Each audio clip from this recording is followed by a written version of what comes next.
So when disputing using the Metro 2 compliance standard, and also even if you're factual disputing, you are going to want to know this. You look at your credit report and you have a collection on your credit report from, let's say, a payday loan place, right? You're not going to just go straight to Transunion, Equifax, or Experian to dispute that payday loan, because you could possibly be disputing forever trying to get that thing off. You know why? Because you did not get the dog who carried the bone to them in the first place. Old saying.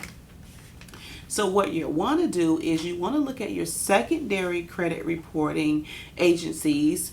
I call them consumer reporting agencies. So you want to look at them, figure out who reports that specific information to credit bureaus, and you're going to want to dispute with them first. Like for instance, and I'm reading off my notes here, like for payday loan, CoreLogic Teletrack collects consumer information about and provide data to payday lenders, rent-to-own business furniture stores that offer finances, auto finance and leasing companies, high-risk consumer finance businesses, subprime home lending businesses, subprime credit card issuers, banks, credit unions, cable, telecom companies, debt buyers, and collectors. Okay? And next you want to go to Clarity Services. Clarity Services is also a consumer reporting agency. I'm going to read you this.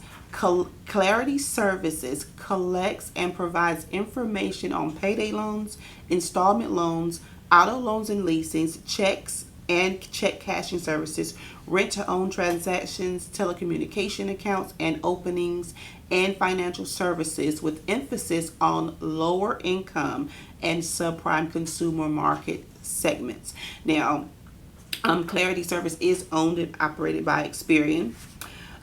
So you definitely want to, those two are the biggest ones for things of like payday loans. Like let's say if you have like a Badcock Furniture or Conn's Furniture charge off or collection on your credit report, these are the guys that you're going to want to dispute with before you even go to the credit bureaus. I'm telling you, once you get them to remove it off of their records, and then you just take what you receive back from them and you use it as ammunition to dispute with the credit bureaus. Once the credit bureaus reach back out to Clarity or CoreLogic to verify the information that they got from them in the first place, guess what? Because you have gotten them to delete it, it's not going to be there for the credit bureaus to validate it, so they're going to take it off your credit report. Now, if you have a utility bill that has been charged off or is in collections on your credit report, this is the consumer reporting agency that you're going to want to go to and dispute with first. It's called National Consumer Telecom and Utilities Exchange, abbreviated as NCTUE. This is a company that is based in Atlanta, Georgia. So any utility company, gas, electric, or water, if you have that in collections on your credit report, these guys are who you're going to want to dispute with before you hit the 3 credit bureaus.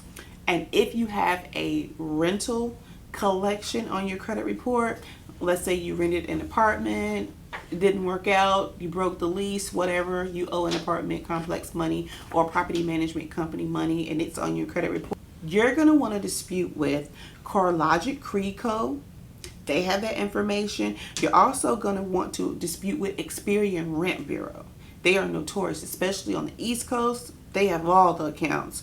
And you're going to also want to dispute with CIC Consumer Relations. This is a company in Lancaster, California, consumer reporting agency. You're also going to want to try some of the smaller ones as well, and such as RealPage,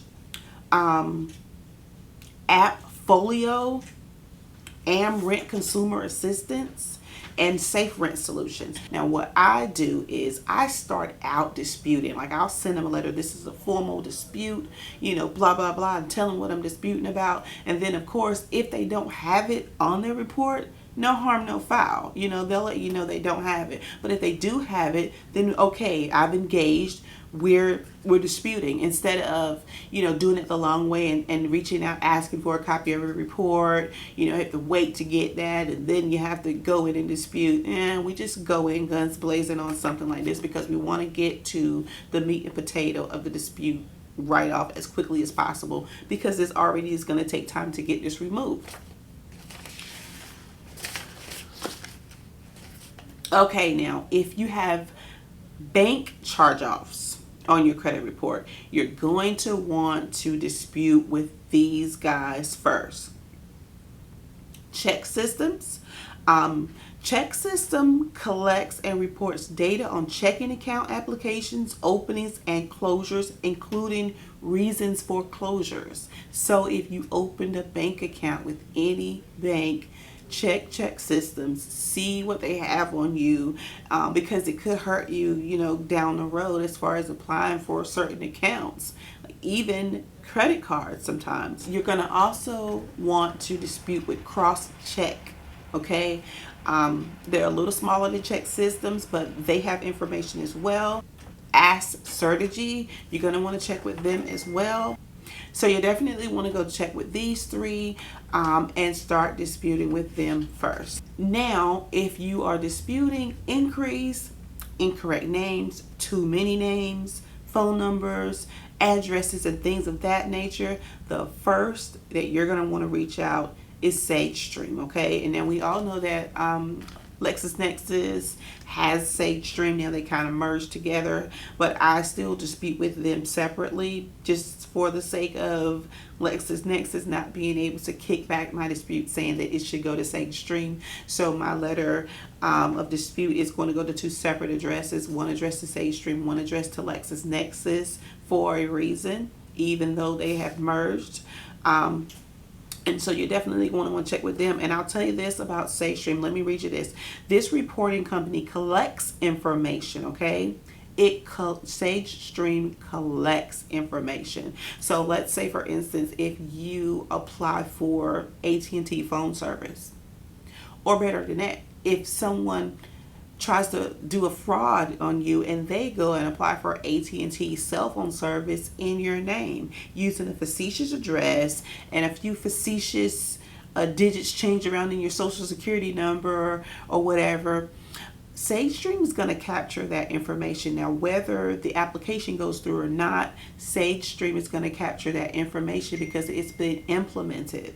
So a lot of times when you see that you have foreign addresses on your credit report that you have no idea how it got there, or you may see your first name with a last name that doesn't even belong to you, or you may see your name spelled indifferently from what it is, a lot of times this is what it is. This is information put into the system. Sometimes it's people being fraudulent trying to get something in your name, and sometimes it's a representative who taken in your information and put it in the system incorrectly. But however, SageStream captures all of this information from providers such as AT&T, T-Mobile, you name it, Spectrum, Time Warner Cable, whoever you can apply for anything with. SageStream captures this information even when the car dealership runs your credit like 50 times. A lot of times if you're trying to get those inquiries off, definitely go to SageStream first. And dispute with them first. Send them your FTC complaint letter along, when you're disputing with the credit bureaus, because the credit bureaus, if they're being stubborn, they're going to check with SageStream. And then if SageStream still has that information, they're going to deem it as validated. So you definitely want to hit SageStream first. And also LexisNexis, of course, since they're merged. And now last but not least, of course, Bankruptcy. So these four companies will definitely have information from Pacer and, whatever concerning your bankruptcy, also child support, rental applications, and certain collections. So these are the companies that you're going to want to dispute with first. CoreLogic collects and reports personal data such as property ownership and home loan obligation records, property legal filings, and tax payment status, rental applications and collection accounts, consumer bankruptcies, liens, judgments, and child support obligation. So you definitely 100% do not want to leave CoreLogic out of your first round of disputes when you're disputing your bankruptcy. You want to go to them. Okay. Also, LexisNexis. LexisNexis is a huge one. I made a video about how to, dispute your bankruptcy, and I implemented LexisNexis pretty heavy. It's because they are the main ones and they have the most information.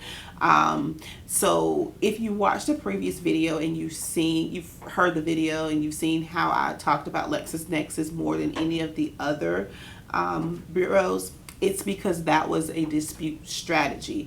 Now, I've been doing this forever. I have so many different dispute strategies. So this is also another dispute strategy that we're speaking of. There's more than one. You can have as many as you possibly need. You just have to switch things up. So, of course, LexisNexis. Also recommend that you dispute with SageStream as well because they have merged.